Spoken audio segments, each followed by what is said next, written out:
Hands down, the most recommended game of day one of the Scion Mini Cup was this game. Will it hold up? Let's find out. I guess that's kind of a spoiler in itself, but I'm gonna share my intel with you guys. It's a KVX best of 3. This is game 1, aka the one to watch. So let's not mess around, let's do our intros. Our Keiron player is a mental state of calmness and tranquility. He is Serenity! Serenity now! Serenity now! And you all thought I was gonna go with a Firefly reference, didn't ya? I'm saving that one. But we've got Starcraft royalty in the top right, people. I am so stoked for this. He's a D&D character class from 1st edition. He is Ranger! Fear not, Ranger. Ranger, of course, is a Malaysian protoss player who currently plays for Berserker eSports. He's an incredibly popular streamer, and he's just started teaching himself the Xayid to get ready for the Grand Scion Cup. So who's braver, Ranger because he's learning the ropes in public, or Serenity because he's got the courage to go up against such a huge name? Both our players elect to scout here. They're both gonna find out that nobody's gonna expand first. Serenity's going right to Sanctum, and Ranger has a chance to spot that. Nobody's making units yet. Serenity's gone and taken an early gas. Usually we see late gas coming out of Keiron, because they can get away with so much before they need any. Ranger's seen enough that he's satisfied he can go ahead and expand. He might be wondering though, what's that gas going towards? There's 3 workers on it and Serenity's actually getting his second. No mutagen chamber for Ranger, he's going econ here. Oh, but as soon as I say that, he is starting a lone Xayidling. He doesn't have the tech for anything else just yet. We're dead even on workers, but Ranger has laid the foundation to get ahead on bases. Serenity scouts, oh, he sees an opportunity to harass that scavenger. Oh, does Ranger know they don't move? They don't move. He sees it, he pulls his worker off manually. It's a double team, is it gonna be a trade? No, Serenity saves his worker. Only to have it slayed by the Xayidling, and that's our first blood. And now I can finally chill. Meanwhile, Serenity's actually gone for not 1 but 2 foundries. Ranger's scout leaves, he needed to see that. I think he saw 1, I don't think he saw the second one. That's gotta be what that gas is for. Does Ranger suspect? 1 foundry can be teching to atriums, but 2 might mean a hamster ball rush. That's Cloak. Xayid does not have a lot of early game detection other than his bile pit, which he absolutely does not have. Oh boy, Ranger might be getting the welcome to the Scion races initiation here. Does he even know about Umbra? Watch me be totally wrong and it'll just be wards. Oh, his Xayidling has a chance to spot this. Oh, but he's killing converters. That's irresistible. I can't blame him. He puts a halt to the space pudding. He gets a second kill. This is great for him. But big picture, he lost the chance to get the scouting info he needed. Oh, is he gonna get a third? Even I can't complain about that. No, he's gotten driven off. He did the dash. He might need another one to get away though. There's a cooldown on that dash. It's 7 seconds if you don't have the upgrade, and you need a Casnolus Den for that. Oh, not only is Serenity making Umbra, he's investing in Stealth Compulsion. That lets your Umbra re-cloak at the cost of some health damage. Oh, this is gonna be a treat. I don't think we've seen this done on this channel yet. We've definitely seen hamster balls do their thing, but they always need to re-cloak with the passage of time after they shoot. Stealth Compulsion gives you that option to instantly re-cloak. Ranger with the bile pit at his front door, that is clutch. He was almost at risk of a build order loss if he didn't. Oh, Serenity, this is not how you treat living legends. Ranger is the #1 player in his home country of Malaysia. But Serenity does not know about that bile pit. He's walking into it. Oh, he's gonna try and roll by.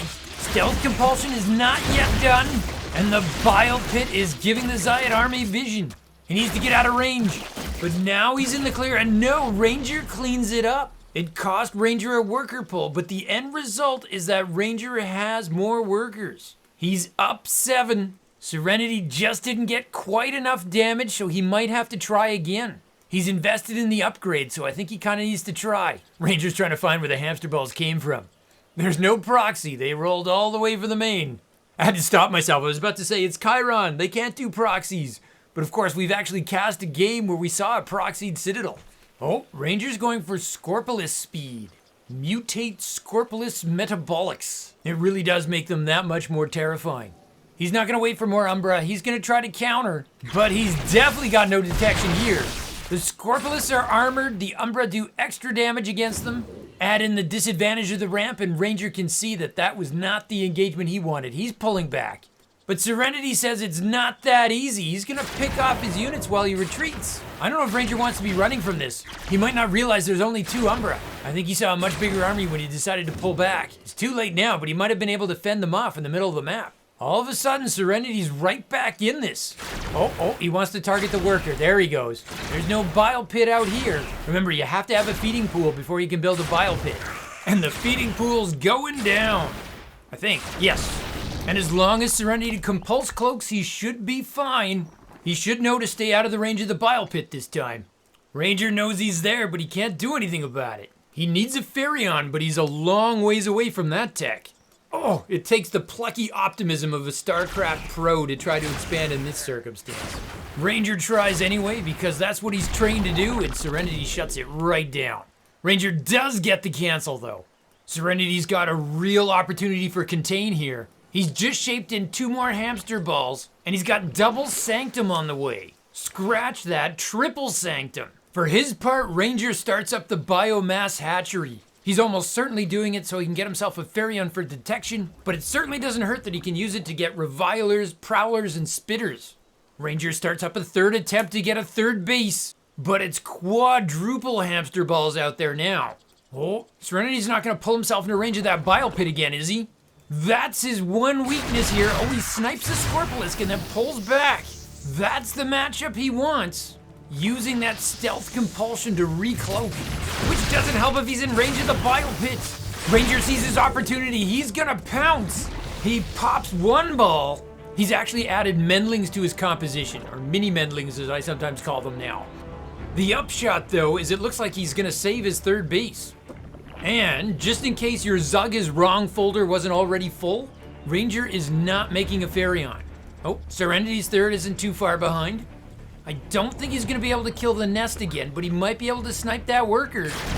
Nice. I really do think workers that are in the act of building are worth more than regular workers. And that snipe officially gave Serenity the worker lead too. But the real point is that he delayed the bile pit. No bile pit means no detection, which means the hamster ball reign of terror can continue. Oh, did you catch that? That Scorpulus was actually cloaked. The Mendling now has the covering spray spell. The Mendling cloaks allies for 10 seconds. It was originally a spell of the Kasnalisk, but it got changed in a patch. Oh, Serenity's looking pretty scary here. He's added some wards. And subjectors too now. And he's just shaped in a couple of Auroras. He snuck in an air transition while he was harassing. Double Auroras, another Keiron harass classic. This is such a baptism of fire for 4 Ranger. For about 4 months back in the day, this was the unstoppable Keiron cheese meta. 2 Auroras, 1 shot a worker. And your air defense has to be spot on. Believe it or not, the Mendlings really help with that. Somehow, when they shoot their spines in the air, the range increases from 4 to 7. It's an anti-wind resistance thing. Oh, Ranger, I feel your pain, buddy. He retreats his workers to the feeding pools for healing, but that won't save you from a 1-shot. 5 kills and counting. Ranger's gotta pull his army back to deal with this. He wants to get a bile pit up in his mineral line, but Serenity's not having it. Here comes the cavalry, but it's already 11 kills. Mendlings and Xayidlings to the rescue. The Aurora's gotta get out of there. Oh, and they drop emanators on the way out. Sweet. Oh, I don't think Ranger knew that he needed to kill those. You see, if the Aurora is able to leave those emanators behind, he's gonna know when Ranger pulls his defense out of the mineral line, and he can slide right back in again, which is exactly what he's doing, by the way. But I think he's also bringing his army up. So if Ranger pulls back to save his mineral line again, the Keiron's gonna be able to run right through the natural. Oh, Serenity's playing him like a harp here. The only thing keeping Ranger's economy alive right now is his incredible macro. There, he cleans up the Auroras, but it wasn't an attack on the natural, it was the 3rd. And Serenity has time to set up a couple of shell domes.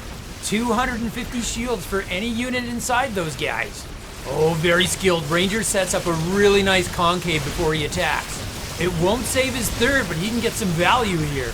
Keiron collapses into a ball and has to get out of there. Rangers reinforced his attack with the rotors now. He's just got more heft. I mean, subjectors are terrific, but they really shine as an anti-air unit. The Umbra rip up the Scorpolisks, but then they kind of hit a wall. There's no bonus damage against those eroders. Oh, is he gonna get pinned against the wall? So Serenity's army's just kind of gonna get crushed here. But he comes out of this maintaining his economic advantage. Ranger managed to get on even bases behind all this, but it's a big worker lead for Keiron. Ah, a couple Scorpolisks did survive. They were cloaked. That's an awesome synergy. I really like that. Serenity responds by dropping triple edifice, getting an Elysium, and picking up the modified gate upgrade. He's got so many sanctums he can quickly shape in new subjectors, but they're just not going to be efficient against those eroders. They're just not. Of course, one of the beautiful things about Starcraft is you don't have to be efficient to win.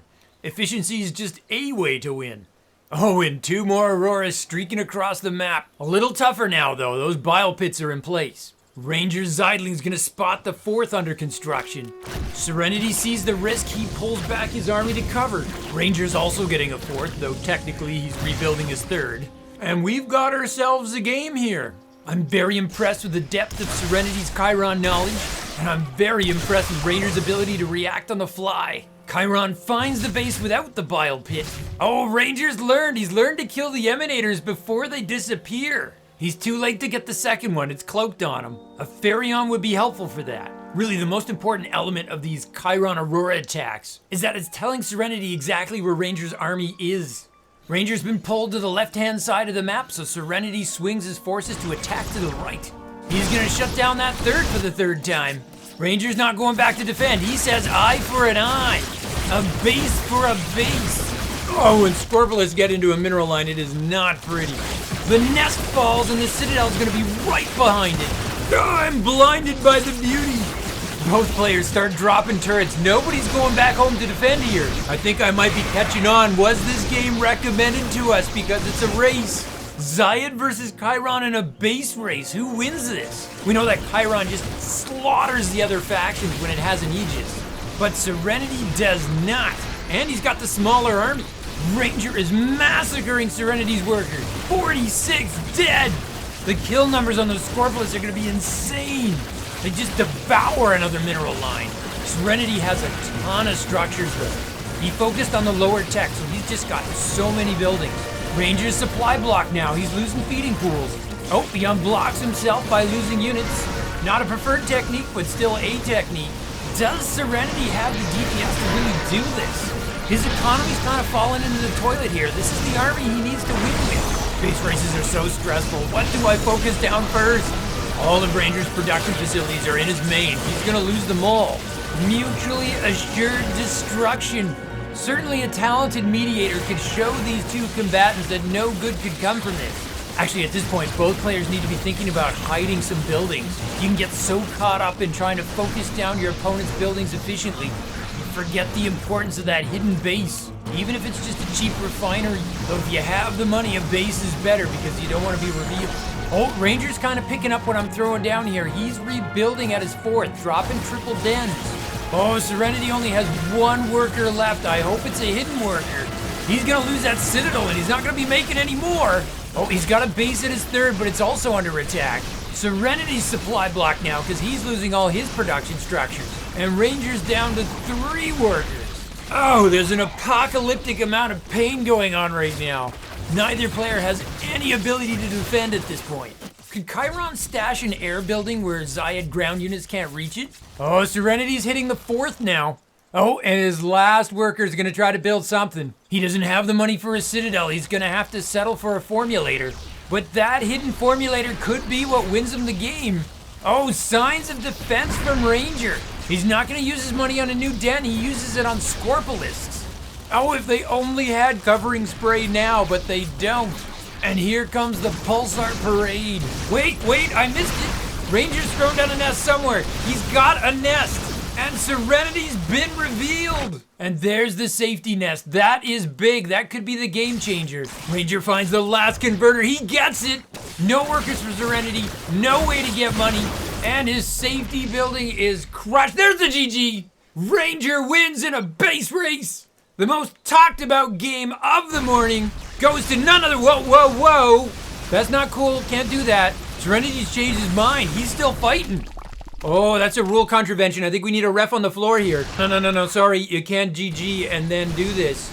This is a tournament, not a ladder game. This is going to be controversial if Serenity pulls this off. I'm kind of rooting for him because he's an underdog right now, but I don't think he can do that. If Ranger just defends his new nest, he wins anyway. And how is Serenity still in this? That's how.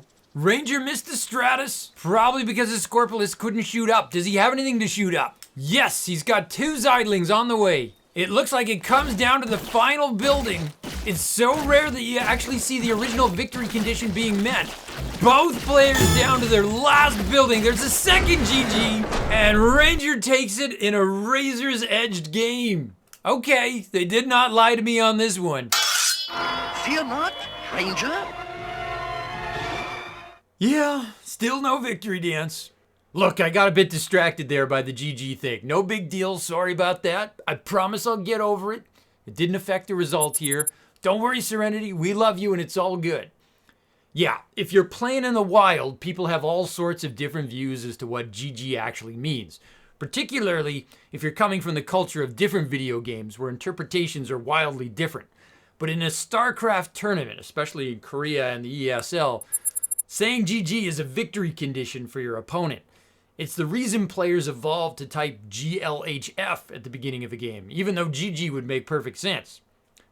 Hey, I sure do love the chaos of a good base race, though. It always drags up the debate as to which faction is the best racer.